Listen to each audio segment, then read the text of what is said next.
가정의 단입니다. 하나님께서 최초의 가정을 만드셨습니다. 아담이 독처하는 것이 보기가 좋지 않아서 아담이 잠든 사이에 갈비뼈를 취하여 여자를 만드셨습니다. 그리고 만든 여자를 아담에게 이끌어왔을 때 아담은 이는 내 뼈 중에 뼈요 살 중에 살이라 이렇게 고백을 했습니다. 하나님은 남자가 부모를 떠나 독립해서 이 여자와 둘이 한 몸을 이루고 살라고 말씀하셨습니다. 하나님께서 최초의 행복한 가정을 이루고 행복하게 살라고 가정을 만드셨습니다. 사람이 독처하는 것이 보기가 좋지 않아요. 여자를 만들어 가정을 이루고 행복하게 잘 살도록 부부를 만들어 놓으시고 가정을 만드셨어요. 최초의 가정은 행복하게 하시려고. 사람이 혼자 사는 게 보기가 좋지 않고 독처하는 것이 좋지 않아요. 여자를 만들어 짝을 이루고 행복하게 살아라. 가정을 만들었는데 요새 가정이 많이 병이 든 것 같습니다. 미국의 경우 가정이 이루고 7년쯤 되면 50%가 이혼을 한다 그럽니다. 그리고 10%에서 15%는 별거를 한다. 그리고 7%는 살면서도 항상 나는 불행하다 이런 생각 가지고 가정을 이루고 있다고 합니다. 그래서 이게 3분의 2 이상이 7년 이후에 불행한 가정을 이루고 산다. 처음에 만나서 사랑으로 하나 되어 좋은 가정을 이루었는데 왜 이렇게 됐을까?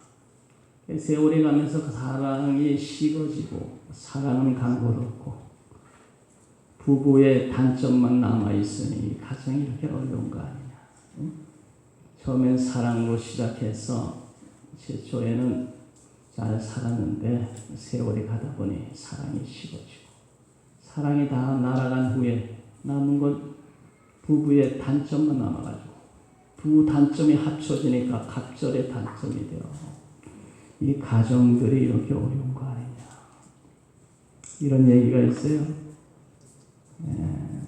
집에 두고 나온 남편은 근심덩어리, 밖에 데리고 온 남편은 짐덩어리, 집에 혼자 두고 나오면 골칫거리 남편, 같이 앉아있으면 왼수된 남편이다 이런 말이 있어요. 남편하고 같이 있을 땐 남편이 왼수덩어리다. 왜 사랑으로 행복하게 살려고 만난 가정이 이렇게 됐을까? 가정의 가장 기본은 부부입니다. 부부가 모여서 아들도 낳고 딸도 낳고 아버지도 되고 그 가정은 행복하기 위해서 이루어졌어요. 그래서 행복하려면 오늘 여기에 이런 조건이 있습니다. 아내들은 남편에게 복종하고 남편은 아내를 사랑하고 괴롭히지 말고 자녀는 부모에게 순종하고 아비들은 자녀를 노엽게 하지 말고 이렇게 하여 살면 가정은 행복하다 했는데 이렇게 살지 못하는 문제입니다. 며칠 전에 가정에 흉한 일이 일어났어요. 자녀들이 합세해서 못술질을 했어 아버지에게.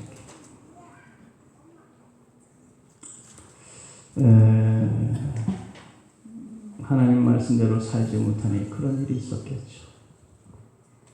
어찌 자녀들이 그렇게 아버지에게 그런 짓을 했을까? 여기 말씀대로 아버지는 자녀를 얼마나 노엽게 했으면 또 그런 일이 또 일었을까? 이렇게 저렇게 생각이 드는 거야.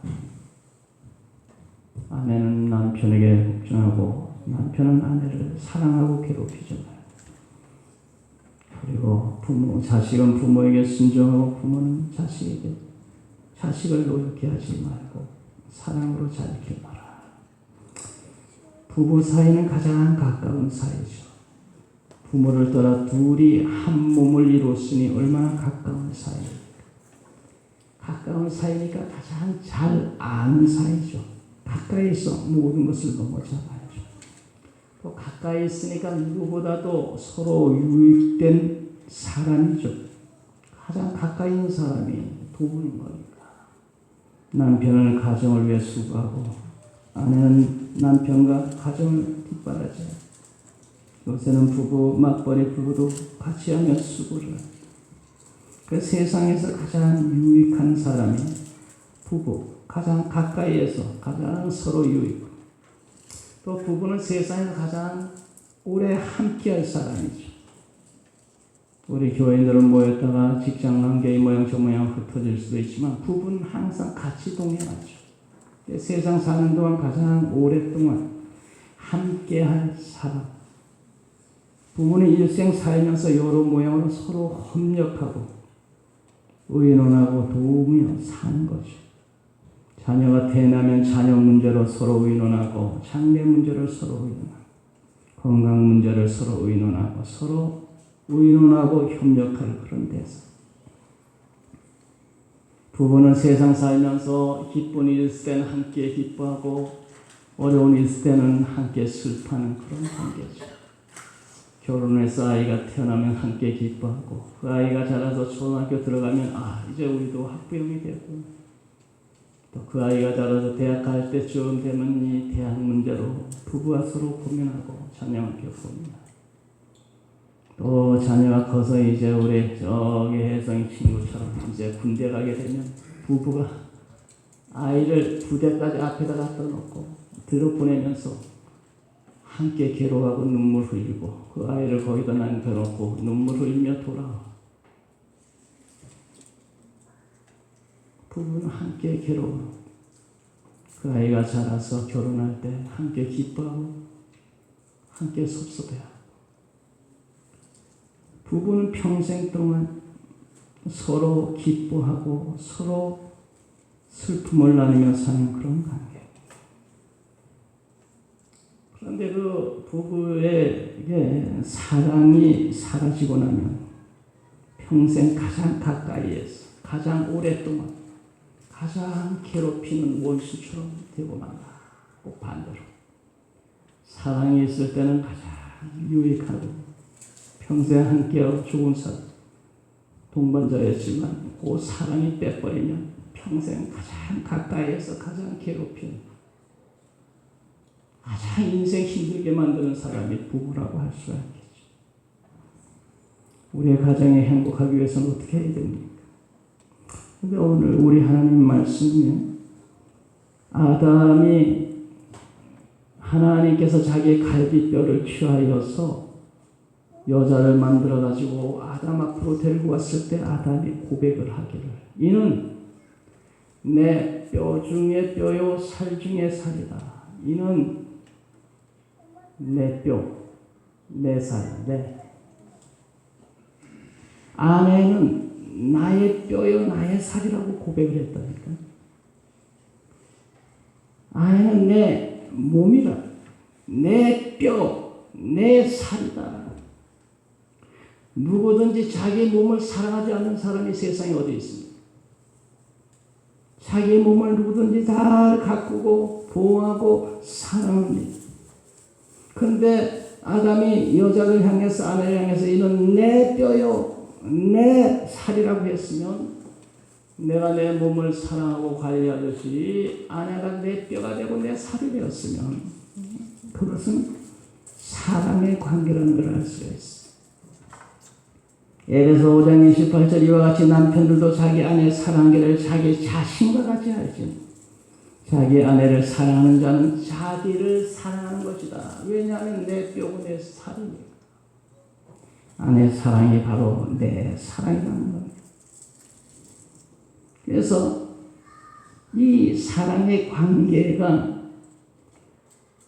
이루어질 때 정상적인데 함께 행복하고 함께 고통하며 그렇게 살 수가 있는데 그 사랑에 빠져버리면 가시가 된다는 거예요. 내 몸에 붙은 가시가 돼가지고 너무 서로가 괴롭다. 또 여자는 남편이 자기 몸의 주인입니다. 주인. 아내는 자기 남편이 자기 몸의 주인이라는 것을 알고 복종은 뭐 의무적으로 하는 게 아니고 사랑하기 때문에. 아브라함의 아내 사레가 자기 남편을 주인이라고 부른 것처럼 남편은 자기의 몸의 주인이라는 것을 알고 존경하고 복종하며 사랑으로 살려는 것이죠. 서로 용서하고 화목하고 귀하게 여기라. 그럴 때 우리의 가정은 행복한 가정이 될 수 있다. 한 몸이니까 자기 몸을 사랑하지 않는 사람이 세상에 없듯이 아내는 내 뼈고 내 살이니까 사랑의 대상이라는 것이야. 그 뼈와 내 살이 힘들어지면 내 자신이 힘들어진다. 여자들도 몸의 주인이 남편이니까 자기 몸의 주인 남편이 괴로워지면 자기가 괴로워지는 거야. 사랑으로 원만하게 돌아갈 때 그 가정은 정상적인 가정이 되고 행복한 가정이 될 수 있다. 우리 서로 사랑하십시다. 어떻게 아멘이 시원찮은 거니까 사랑 관계가 잘 안 이루어진 것 같은데 시골의 어떤 가난한 어머니가 젊어서 홀로 되어가지고 말이죠. 두 아이를 날품팔이 식당 일하면서 이 두 아이를 혼자 대학까지 다 보냈어요. 얼마나 고생 많았겠어요. 혼자 돼가지고 시골에서 날품팔이 식당 일을 하면서 돈 모아서 두 아들을 대학까지 다 대학 크니까 이 아이들이 다 직장을 따라 큰 아들은 서울로 오고 작은 아들은 저 시골로 시골에 들어. 근데 이 서울에 온 이 큰 아들이 말이죠. 서울 직장에서 서울 아가씨를 만나. 근데 서울 아가씨가 프로포즈를 끈질기게 해가지고 나는 가난한 사람이고 저 시골에 있는 사람이고 아무것도 가지고 없는 사람이라서 가진 것이 당신하고 결혼할 조건이 아무것도 갖춰지지 않는 사람이다. 그래도 할 수 있느냐? 좋다는 거야. 그래가지고 그 아가씨 따라서 자매 집에 갔어. 그리고 자매가 남편을 이 청년을 소개했어. 이 청년은 시골에 어머니가 혼자 살고 계시는 농사 짓는 분이다. 엄마가 딸의 엄마가 얼굴이 갑자기 어두워졌어. 그런데 이 아들이 말이죠. 그런데 제가 가진 거라고는 원룸, 월세 내는 보증금 조금 하고 조금 통장에 돈 조금 있습니다. 그게 내 재산 전부입니다. 했더니 아버지가 한심스러운지 담배를 꺼내서 입에 물더라. 귀하게 기른 딸이 이런 가난뱅이 청년에게 줘도 되는지. 자, 우여곡절 통해서 이 결혼을 했습니다. 결혼했는데 이 시골에 있는 어머니가 퇴행성 관절염에 걸려 고생하셨는데 문지방을 넘다가 넘어져 다리가 부러졌네. 병원에 입원해가지고 3개월 동안 이 기부스를 하고 있는데 두 형제가 만나가지고 야 이거 어떻게 하냐. 어머니 3개월 동안 병원에 있다 튀고 나면 이 몸이 이렇게 불편해서 누가 돌봐야 될 텐데 어떻게 하지? 길이 없는 거야. 그렇다고 자기 아내에게 우리 어머니 모십시다. 참 말을 할 수가. 그러지 않는데 이 모양 저 모양 미안해.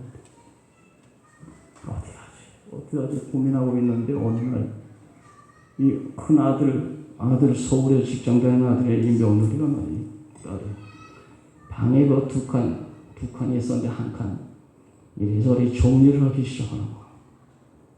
이리저리 정리를 하더니 시골 어머니에게 전화를 했어. 어머니 제가 임신해가지고 몸이 무겁습니다.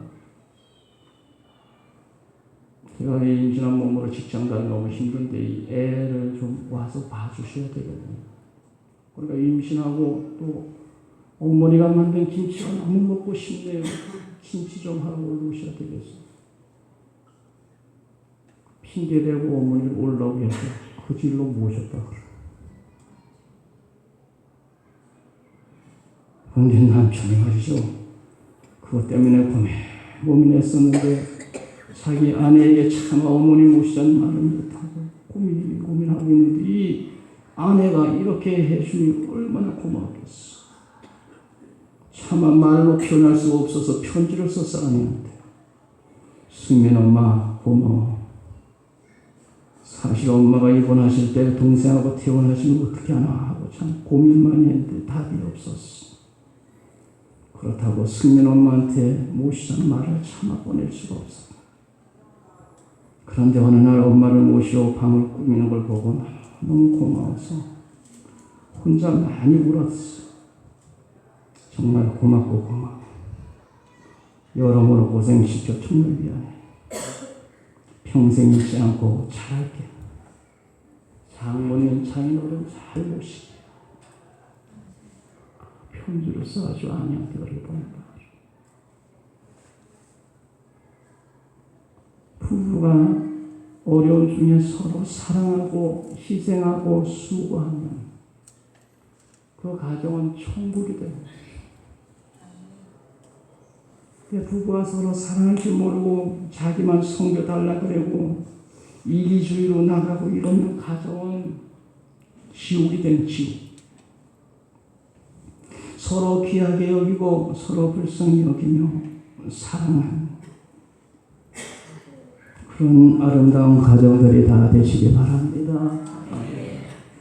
부부로 만났으면 남편은 남편의 의무를 다하고 아내는 아내의 의무를 다하고 남편은 그 아내에 대한 의무를 다하고 아내도 그 남편에게 그렇게 하시리라. 고린도전서 7장 3절에 보면 그런 말이 있어. 남편이 가정을 책임지고 자기의 의무를 다해야지. 돈만 생기면 저기 경마장에 앉아서 그 집 하고 있으면 그 가정이 어떻게 행복하겠어. 아내는 가정을 잘 지켜야 되는데 남편만 출근은 쏘다니고 도박이나 하러 돌아다니고. 주부 도박단이라는 게 요새 텔레비 계속 나오더라고요. 주부 도박단 걸렸다. 아내가 그런 짓하고 돌아다니면 어떻게 가정이 행복하겠어. 남편은 남편의 의무를 다하고 아내는 아내의 의무를 다하고 그래야 그 가정이 행복할 거 아니에요. 무엇보다도 우리들 하나님을 잘 믿어서 하나님이 잘 믿고 복받을 가정이 될 때 우리 하나님의 가정은 행복할 줄 믿습니다. 여호와께서 집을 세우지 않으면 세우는 자의 수고가 헛되며 여호와께서 성을 지키지 않으면 파수꾼에 깨어있으니 헛되도다. 너희가 일찍 일어나고 늦게 누우며 수고의 떡을 먹으며 헛되도다. 여호와를 경외하며 그 도를 행하는 자마다 복이 있도다. 내가 내 손이 수고한 대로 먹을 것이라 내가 복대로 형통하리로다. 부부가 함께 하나님 잘 믿었어. 하나님의 축복을 받을 약속이 있는 가정이래야 행복할 거 아니에요. 장차 망할 가정이 돼가지고 무슨 행복이 있겠어. 잠언 3장 33절 악인의 집에는 여호와의 저주가 있거니와 의인의 집에는 복이 있느니라. 못된 짓 하며 하나님의 저주받을 가정 돼가지고 무슨 행복이 있겠어. 의인의 집에는 복이 있느니라. 하나님 잘 믿고 오늘은 어려워도 우리들이 하나님 뜻대로 믿음으로 살기 때문에 언젠가는 우리 하나님이 축복하실 거야. 축복이 약속된 가정이 돼야 그 가정이 행복할 줄 믿습니다. 시편 118편 15절 의인들의 장막에는 기쁜 소리 구원의 소리가 있으며 여호와의 오른손이 권능을 뵐 것이다. 하나님을 경외하는 의인의 장막에는 기쁜 소리 구원의 소리가 있고 하나님 잘 믿어서 복받을 삶을 살아야 그 가정이 행복하지. 망할지만 하고 그러면 그 가정이 어떻게 행복하겠어.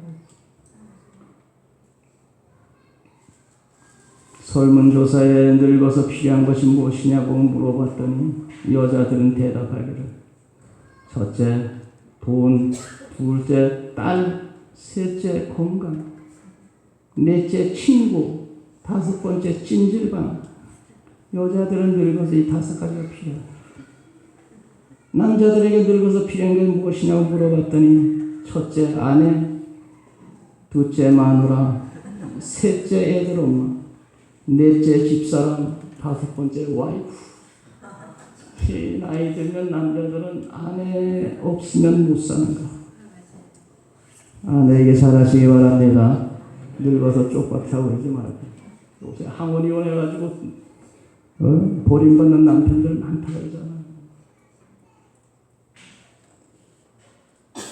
전도서 9장 9절에 내 헛된 평생의 모든 날 곧 하나님이 해 아래서 내게 주신 모든 헛된 날에 내가 사랑하는 아내와 함께 즐겁게 살지어다. 이것이 내가 평생의 해 아래서 수고하고 얻은 내 몫이로다. 요사이 가정이 여러 모양의 가정들이 있습니다. 부부지간에 그런 가정도 있는데 혼자 사는 사람도 많고 또 가정을 이루었다가 깨진 분도 있고 사별한 분도 있고 요사이는 또 동성연애를 드러내놓고 하는 이런 세상이기도 하고 요새 참 별 사람들이 다 있습니다. 그러나 어떤 삶을 살든지 사랑이 있는 삶을 살면 행복할 줄 믿습니다. 어떤 삶을 사람들은 각자 자기 달란트대로 인생을 사는구나. 무슨 삶을 살든지 사랑 있는 삶을 살아야 된다 이거지. 그래야 행복할 수 있다 이거지. 우리 하나님을 잘 경외하고 복된 인생길을 가는 삶이 돼야 행복할 수 있다는 거지. 뿐만 아니라 우리 예수 믿는 사람들은 예수님이 우리의 신령한 신랑이라고 말씀하고 있습니다.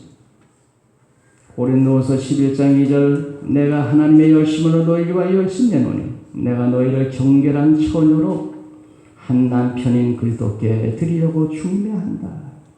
너희를 정결한 처녀로 남편인 그리스도께 중매하리로다. 예수님의 신랑 예수님, 우리는 그의 신부된 사람들이라는 거죠. 신랑 되신 우리 예수께서 우리를 위해서 십자가를 대신 지시고 십자가에서 돌아가실 정도로 우리 아내 된 우리들을 사랑하셨어요. 오늘 우리들도 나를 위해 십자가를 지시고 돌아가신 신랑 되신 예수를 위해서 살든지 죽든지 주님을 위해서 우리들이 살아야 될 줄로 믿습니다. 신랑 되신 예수 이제 이 세상에 우리 데리러 다시 오십니다. 그때에 부끄러움 없이 신랑을 맞이할 수 있도록 주 앞에서 점도 없고 흠도 없이 평강 가운데 나타나기를 힘쓰라. 데살로니가서 5장 23절에 너희 온 영과 혼과 몸이 우리 주 예수 그리스도께서 강림하실 때 흠없게 보존되기를 원하노라.